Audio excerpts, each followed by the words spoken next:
Hello, students.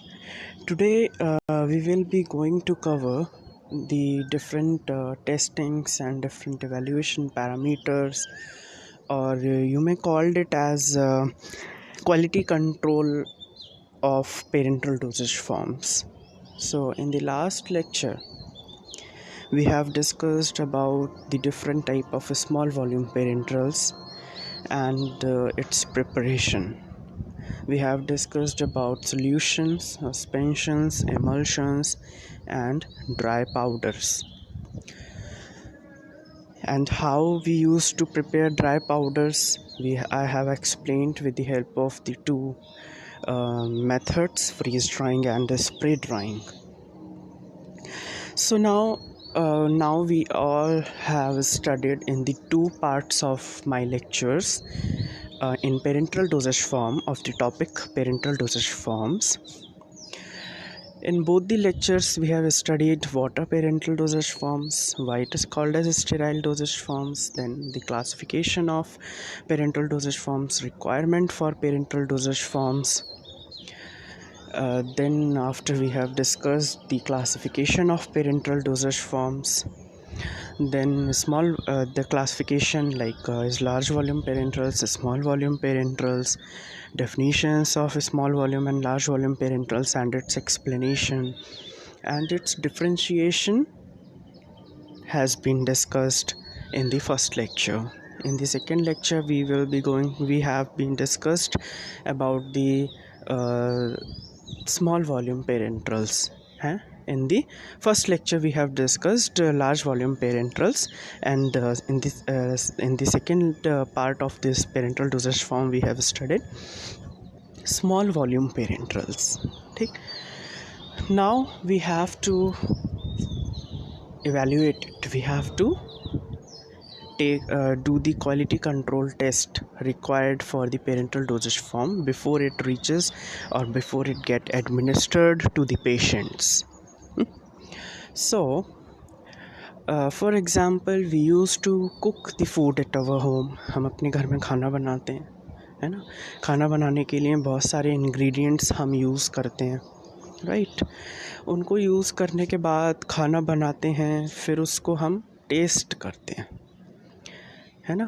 तो इसी तरह से हम कोई भी पेरेंटल या कोई भी फार्मास्यूटिकल्स में, फूड इंडस्ट्री में या किसी भी टाइप के इंडस्ट्री में the things which are basically used by human beings, it must be prepared and evaluated, because after evaluation only we will be coming to know whether the product is able to get administered into the body or whether the product can be used by the human beings.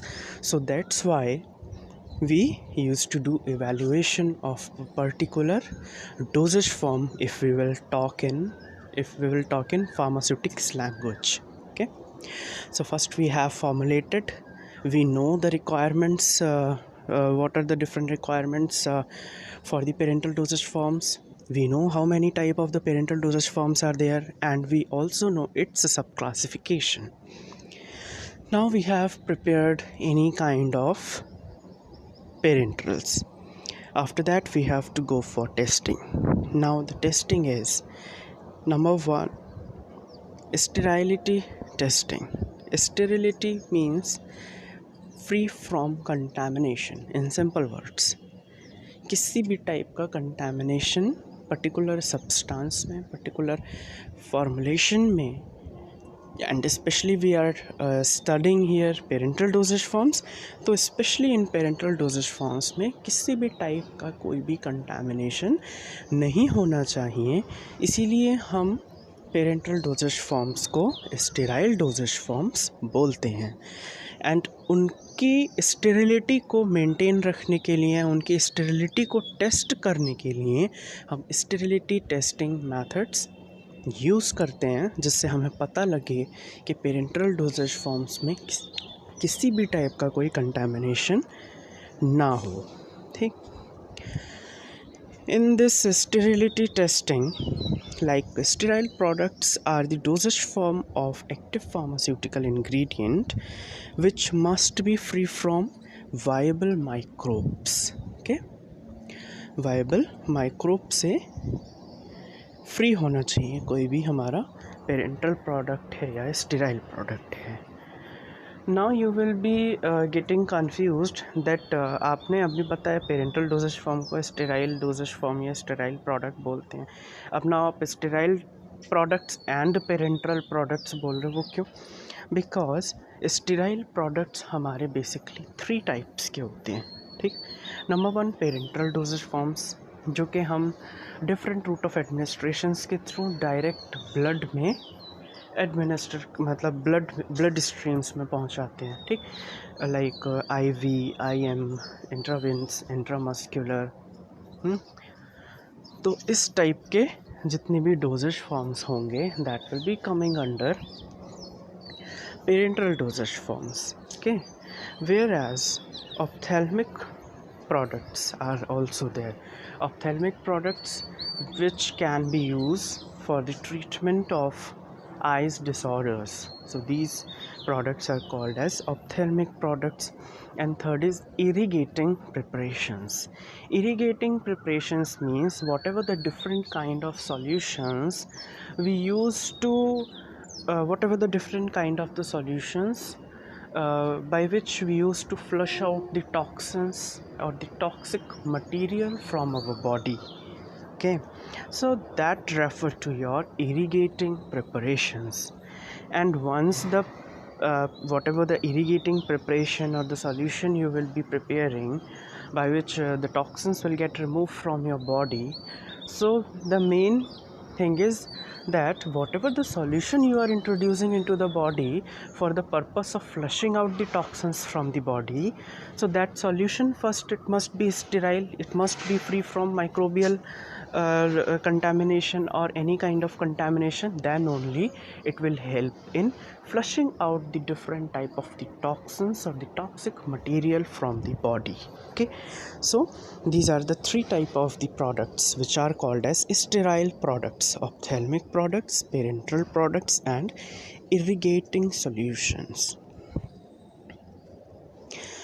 Now we will be coming towards the quality control test of parenterals. Parenterals के कौन कौन से quality control test होते हैं? ठीक, so there are 4 type of test, specially leaker test, clarity test, pyrogen test, sterility test, and content uniformity test. Sorry, there are 5 type of quality control test. Okay, number 1 is leaker test, number 2 is clarity test, number 3 is pyrogen test, number 4 is sterility testing, and number 5 is content uniformity test. In this video we will be discussing only 2 type of the test, leaker test and clarity test. Okay, because pyrogen, sterility, and content uniformity test are so much lengthy test, and my video will get of so much time. So if it will get of much time, then you will not watch it. So to making the video interesting, so I have to make it in a smaller for a small time. Okay, so we will be discussing here 2 tests, leaker test and clarity test.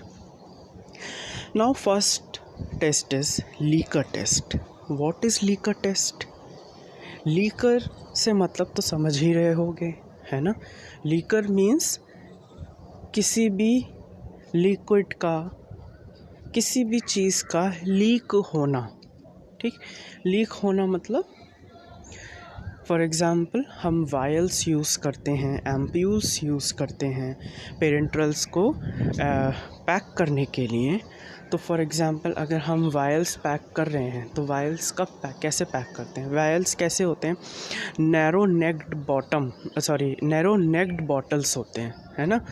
उनका जो structure होता है वो बहुत ही छोटी सी bottle type की होती है, एंड ऊपर से हम उसे with the help of heat, basically in laboratories हम हीट के हेल्प से वायल्स को क्लोज करते हैं, ठीक, मीन्स सील करते हैं।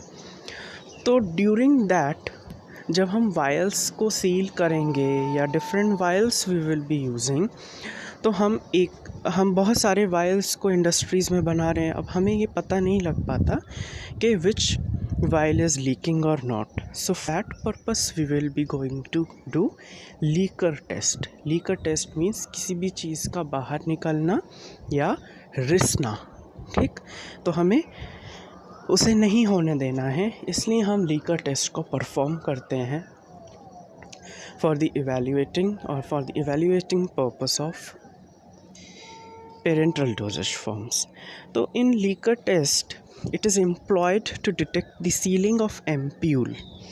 Basically हम leaker test ampules को चेक करने के लिए करते हैं, उनकी सीलिंग को डिटेक्ट करने के लिए करते हैं। वो क्यों? बिकॉज जो नैरो नेक्ड बॉटल्स होते हैं उनको जब हम हीट के हेल्प से हीट ले लेते हैं, हीट के हेल्प से जब हम उसमें पर्टिकुलर सॉल्यूशन फिल करने के बाद जब हम उसे पैक करेंगे, सील करेंगे, तो with the help of heat हम उसको सील करते हैं। ड्यूरिंग सीलिंग प्रोसेस जब हम उस पर्टिकुलर एम्प्यूल को सील करते हैं, तो सील करने में क्या होगा, जब हीट अप्लाई करते हैं तो हो सकता है पैक करते टाइम किसी भी पर्टिकुलर जगह पर हीट अप्लाई ना हुई हो एंड वहीं पे छोटा सा नॉस्ट्रल्स के साइज़ जितना, मतलब छोटा सा, बहुत ही छोटा सा उसमें होल रह जाए या वो टूट जाए। तो जब पैकिंग होती है इंडस्ट्रीज़ में या लैबोरेटरीज़ में, तो we can not discover it individually, so for that purpose we used to do leaker test. Okay, secondly, why we are doing leaker test? पहला रीज़न तो यही हुआ कि it helps in detecting the sealing of ampule, कि ampule ठीक तरह से seal हुई है या नहीं हुई है। whereas another objective of leaker test is packing integrity, ठीक। अगर पैकेज ही ठीक से नहीं हुई होगी तो वो कस्टमर तक ट्रांसपोर्टेशन में किस तरह से कस्टमर तक पहुंचेगी, that you can imagine. So once अगर हमारे पास कोई भी प्रोडक्ट ख़राब आता है तो ह्यूमन मेंटालिटी होती है कि इस कंपनी का ये प्रोडक्ट तो बहुत ही ख़राब है, हम नहीं लेंगे, है ना। तो इस चीज़ को, मतलब पर्टिकुलरली एक प्रोडक्ट को और कंपनी को अपनी इंटीग्रिटी को मेंटेन करना है ना, इसीलिए हम पैकिंग इंटीग्रिटी भी हमारी ऑब्जेक्टिव रहता है, package integrity, sorry. Then leaker test जो है हमारे लीकर टेस्ट के अंदर सब divided into 4 type of test. 4 type के टेस्ट हमारे लीकर टेस्ट में आते हैं। Number 1 is visual inspection test, number 2 is bubble test, number 3 is dye test and number 4 is vacuum ionization test. अब ये टेस्ट स्टार्ट करने से पहले मैंने आपको कुछ चीज़ बता देनी है कि एम्प्यूल और वायल्स, एम्प्यूल क्या होता है और वायल क्या होती है। दोनों ही चीज़ें आप लोगों ने देख रखी हैं और आप जानते होंगे, बट अगर नहीं जानते हैं तो आप ये जान लीजिए, एम्प्यूल बहुत ही पतली सी और बहुत ही छोटी सी एक ग्लास की बॉटल होती है, ठीक। उसमें हम पर्टिकुलर स्मॉल वॉल्यूम पेरेंट्रल्स को फिल करते हैं, basically 3 ml, 5 ml, 4 ml, 10 ml, 15 ml, ठीक। वो बहुत ही छोटे से बॉटल्स होते हैं और बिल्कुल नैरो होते हैं, ठीक है। With the help of the pipettes और माइक्रो पीपेट्स हम उसको फिल करते हैं इंडस्ट्रीज़ में, ठीक। वेयर एज वायल्स क्या होते हैं, वायल्स जो हैं थोड़ा नेक उनका जो ऊपर का वो थोड़े बड़े होते हैं और चौड़े होते हैं, ठीक, लाइक और उसके ऊपर जो वो जैसे हम सीलिंग करते हैं एम्प्यूल्स के लिए, ठीक। तो हम सीलिंग नहीं करेंगे वायल्स के लिए, वायल्स में हम रबर के कैप्स यूज़ करते हैं, दैन उसके ऊपर हम एल्यूमिनियम या टिन का सील करते हैं। ठीक। वायल्स और एम्प्यूल्स जाके मेडिकल शॉप पे देख लेना, वायल्स क्या होता है और एम्प्यूल क्या होता है, सब समझ में आ जाएगा। ठीक। तो यहाँ पे जो हम टेस्ट कर रहे हैं इंडिविजुअली, उसमें कोई टेस्ट ऐसा है जो केवल एम्प्यूल्स के लिए होता है, कोई टेस्ट ऐसा है जो केवल वायल्स के लिए होता है, एंड कोई टेस्ट ऐसा है जो दोनों के लिए होता है। इसीलिए हमें ये डिफरेंस पता होना ज़रूरी है। ठीक। फिर अब हम आते हैं नंबर 1 विजुअल इंस्पेक्शन पे। विजुअल इंस्पेक्शन टेस्ट जो है, it is a type of a leaker test. ठीक।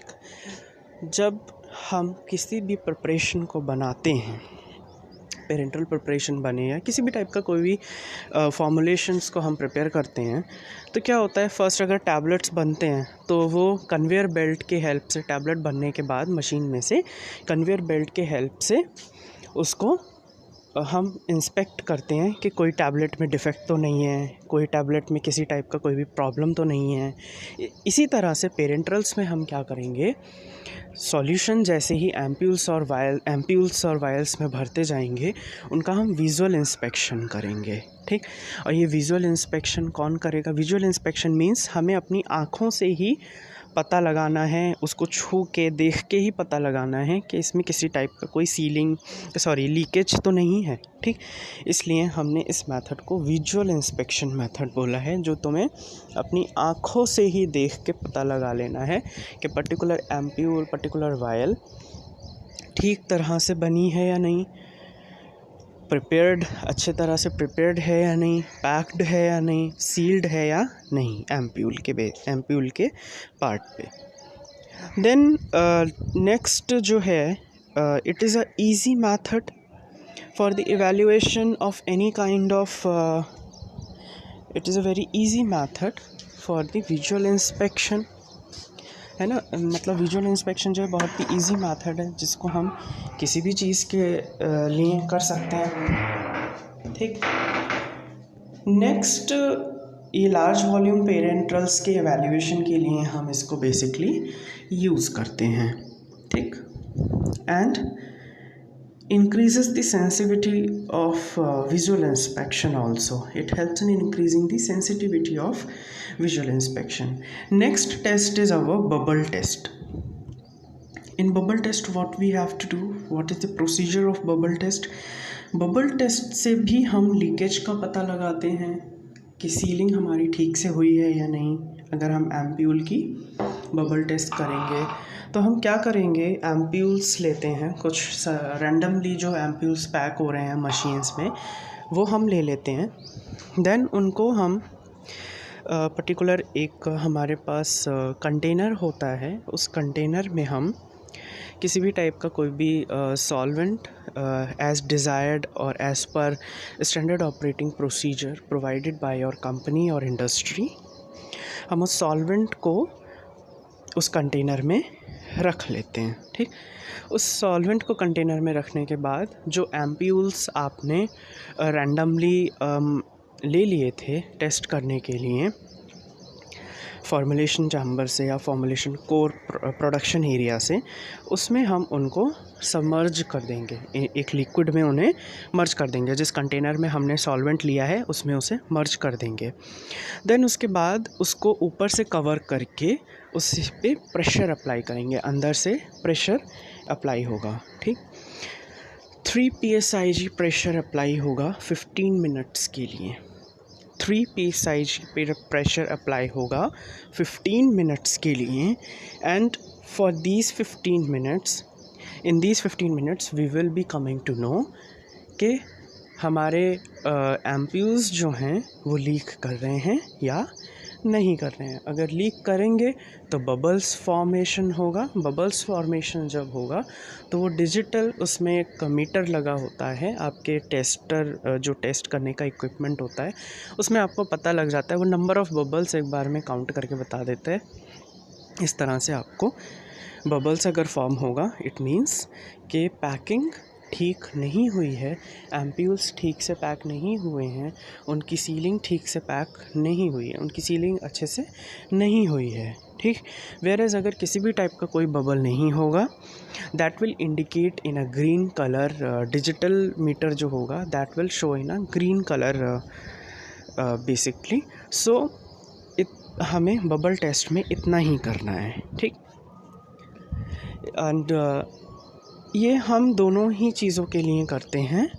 It is for ampoules also and it is for the leakage of vials also, ठीक। देन नंबर थर्ड टेस्ट जो है that is your dye test. Dye test में क्या है, एक container हमने लेना है, ठीक। डाई टेस्ट में क्या है, डाई टेस्ट क्यों बोला है इसको हमने, क्योंकि हम यहाँ पे जो सॉल्वेंट यूज़ करेंगे वो मिथाइलिन ब्लू सॉल्यूशन का यूज़ करेंगे। 0.5 to 1% methylene blue solution must be used, and dye test is only done for the checking of the integrity of ampules, okay. So container जो है, अब इसका प्रोसीजर क्या है, कंटेनर में हम डाई बाथ लेके, मतलब एक ऐसे समझ लीजिए, एक कंटेनर लीजिए, उस कंटेनर में एक छोटा कंटेनर और रख लीजिए। अब जो कंटेनर आपने लिया है उसमें वाटर भर दो, और जो एक छोटा कंटेनर उस कंटेनर में आपने लगा दिया है उसमें आपको मिथाइलिन ब्लू सॉल्यूशन ऐड कर देना है, ठीक। एंड उस छोटे कंटेनर में आपको क्या करना है, उस छोटे कंटेनर में आपको एम्प्यूल्स को रख देना है जिसमें आपने मिथाइलिन ब्लू सॉल्यूशन को ऐड किया है। देन आफ्टर हमें वैक्यूम और प्रेशर अप्लाई करना है कुछ टाइम के लिए, ठीक है। Then pressure apply and vacuum and pressure apply करने के बाद जो छोटे कंटेनर में हमने डाई सॉल्यूशन रखा, जिसमें हमने एम्प्यूल्स रखे डाई के साथ, वो सॉल्यूशन हमें ले लेना है, ठीक। उन सॉल्यूशन का सैंपल्स हमें ले लेना है।